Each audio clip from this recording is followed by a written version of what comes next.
We're building better experiences. We're in a state right now where we're not building features anymore. We're not trying to make the product more complex. The entire team is currently rather focused on enhancing and improving the overall experience, like in tiny little slices. That's like 40% of my team's capacity, and around 60% of my team's capacity is now working on innovation. So we're currently building a completely new product, which is going to be rolled out in January to a very large beta user group. And that is something that we wouldn't have been able to afford earlier, right? So also managing this capacity, how much time do we spend on bugs and tech debt? How much time do we spend on fixing the core product or enhancing it? How much time do we spend on innovation? Those are discussions that we now have. And we haven't had these discussions when I joined, because obviously we were so in a hurry to bring back features that there was no room to discuss bug fixing, tech debt, and innovation. But now that we more or less settled in and we're back on a growth trajectory, we can also really discuss on a higher level, how much time do we want to invest into bigger bets? How much time do we want to invest into incremental revenue gains and improvements? And how much capacity should we invest into tech debt, which I think is a classical friction point between CPO and CTO. I'd say in our case, it's not. We found a really good and also quite transparent solution for that.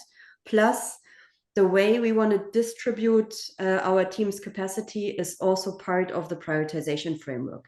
So we know that, for example, certain innovation topics will automatically be scored a little higher in priority, because we want to focus the entire company as of, I think, last quarter, more on innovation than on enhancing existing products.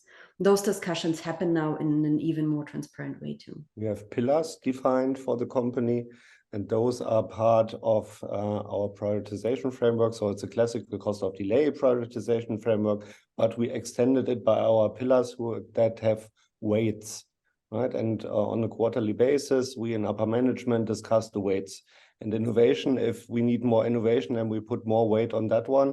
And we immediately see in the product discovery that the items are moving up or down, right? So you immediately see, again, on company level, what has the highest priority.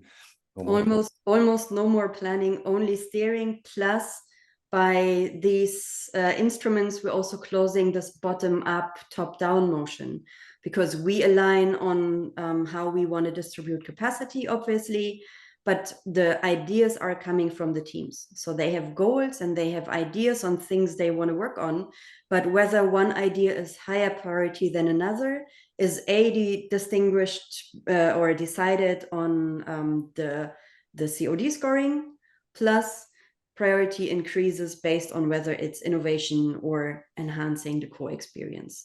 And that's super nice, because that gives way more autonomy to teams as well to contribute to how the product evolves.